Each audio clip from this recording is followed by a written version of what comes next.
Have you ever heard your own voice calling to you from outside the house when no one was there? I have, and it wasn't just once. My name is Mark. I lived alone for years in a pine cabin in northern Arizona near the Painted Desert, where the night arrives dry and the cold feels like broken glass entering your lungs. During one of those weeks in 1995 when the wind gives no truce and the radio just hisses non-stop, the thing I tell almost no one about happened. I got back from the lake's edge. Before sunset, made black coffee, muttered some nonsense to myself about antenna repairs and wet firewood, the kinds of things you do when you live alone. Night fell and I was lighting the second lamp when the voice came from outside. "Mark, open up." It was my voice, the same weight, the same weariness in the word. I locked the door, felt my heart hammering in my throat. The voice repeated from the other side of the window, identical, but with a strange delay, like someone who had learned the phrase and was still testing the fit. In the forest, nothing moved. No owl, no coyote, just me, my lamp, and me calling for myself. I've always been a man of silence.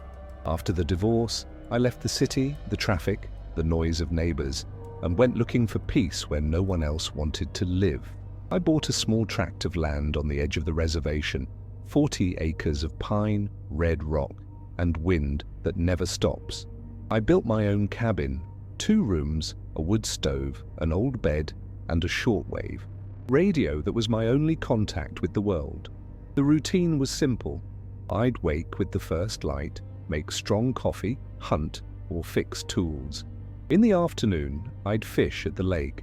At night, I'd read or listen to distant voices on the radio. Truckers, military, people lost between frequencies. For 7 years, nothing strange happened. No bears, no human presence. Just the normal sounds of the forest, the crack of wood in the cold, the rustling of branches, the distant howl of coyotes. Until, one day, those sounds started to disappear. First the owls, then the insects. The woods went mute, as if they were holding their breath with me, waiting for something. On those nights, the silence hurt. I'd talk to myself just to hear something. I'd comment on the weather, curse the damp firewood, laugh at my own echo. That's when I noticed. Sometimes the echo took too long to return, and when it did, it answered differently.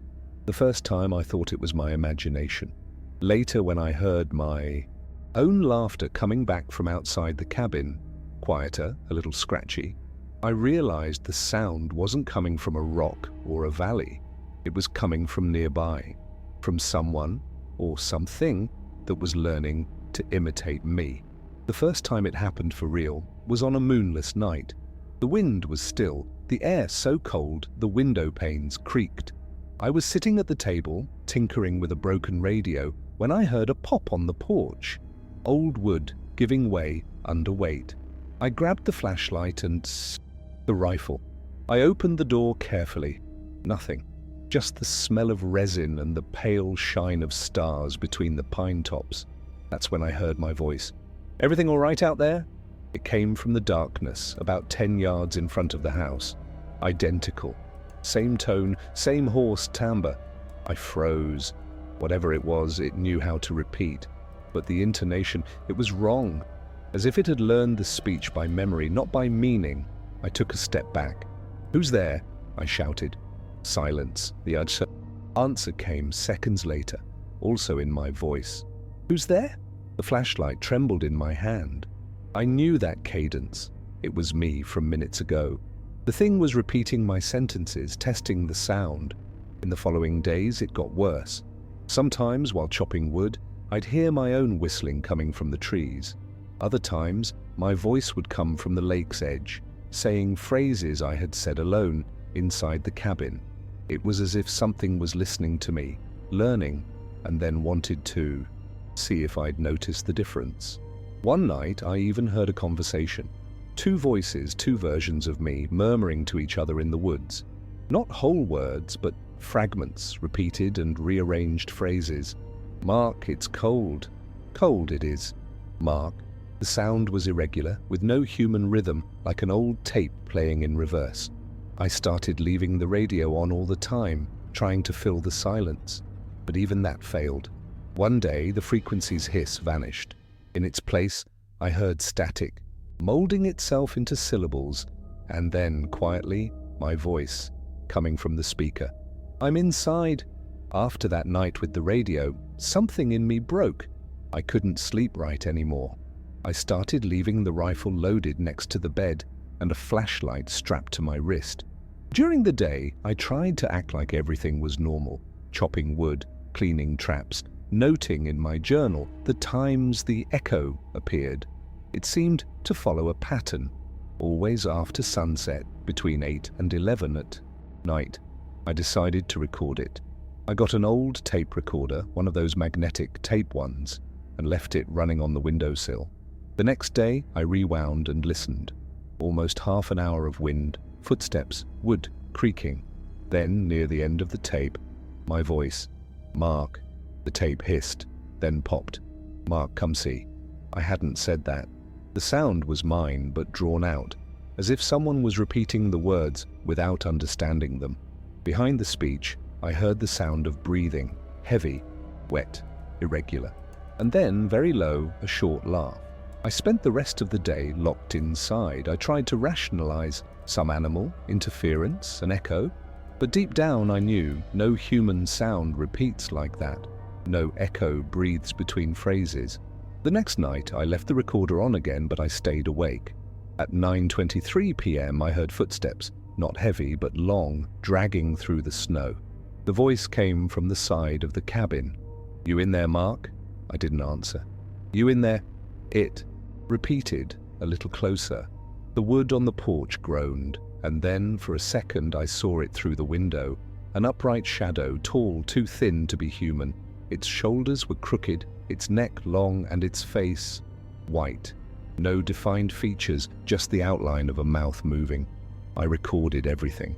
But when I played the tape in the morning, there was nothing but the sound of my own heart, faint, distant, beating between the static, and at the end of the recording, a voice that wasn't mine, but used my tone perfectly, whispered, "I'm closer now."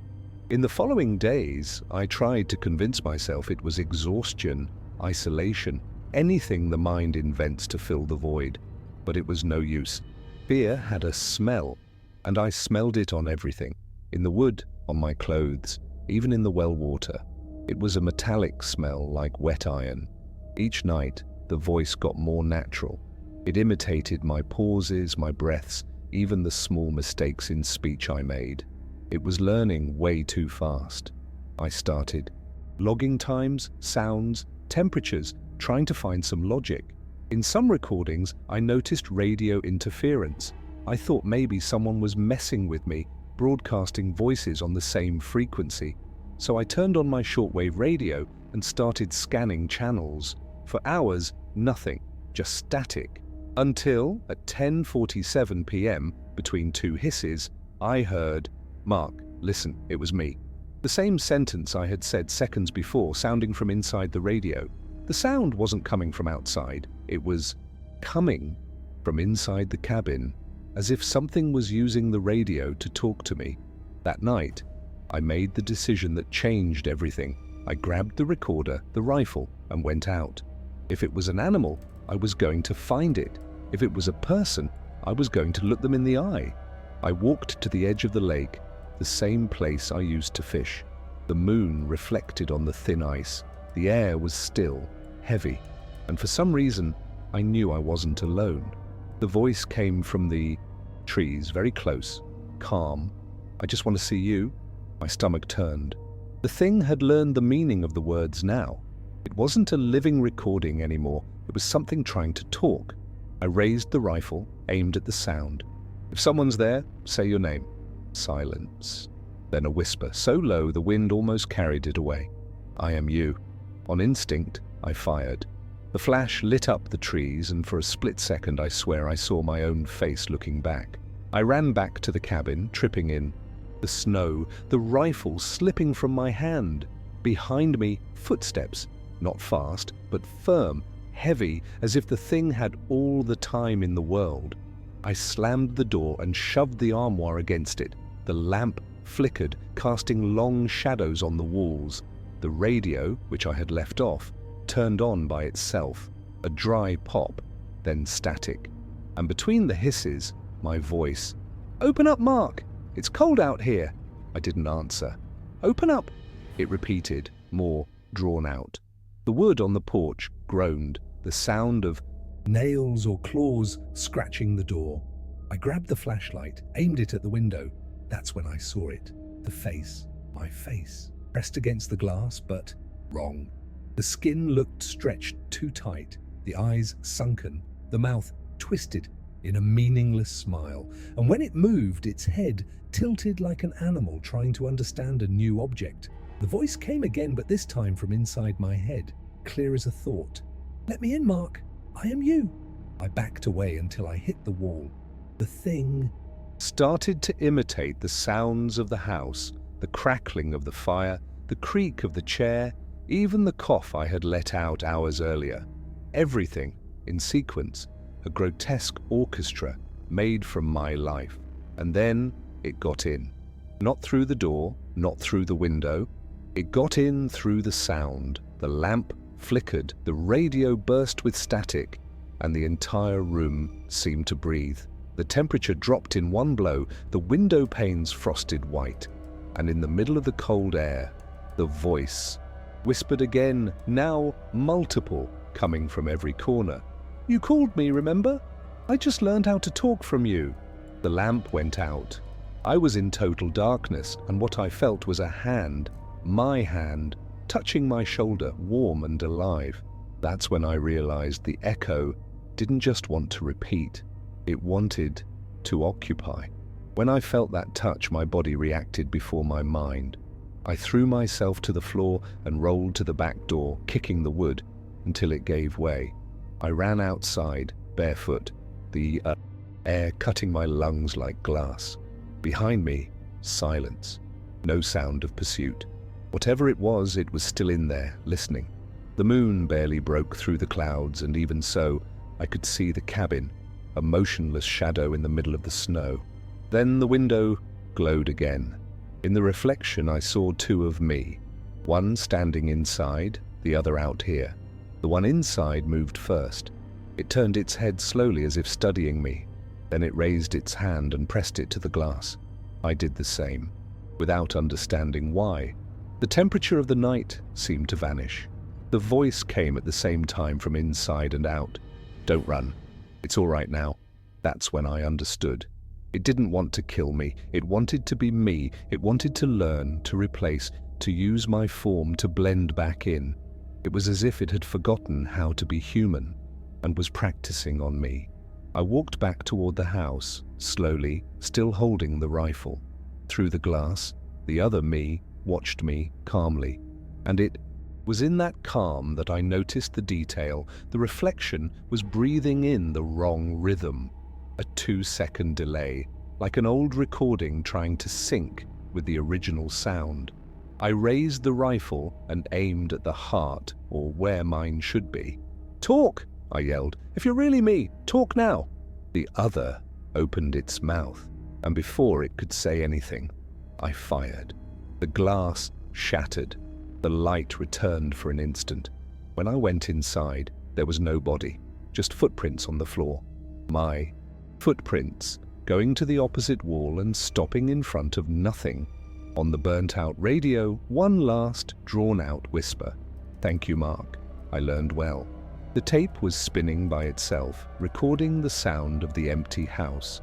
It's been 7 months since that night. The cabin is still there, but I haven't gone back. I stayed in the city for a few days, trying to explain what happened.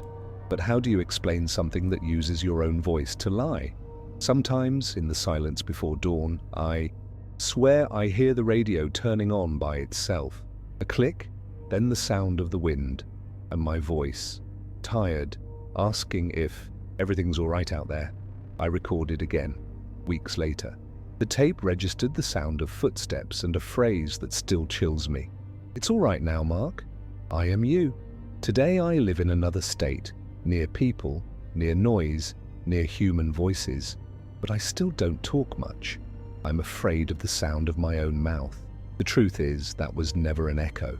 It was something that learned to exist by imitating what it heard. And if it managed to copy my voice, it might have copied others too. If you liked this story, and if you believe there are sounds that shouldn't be repeated, leave a like, subscribe, and hit the bell. That way, at least, when I speak again, you'll know it's still me.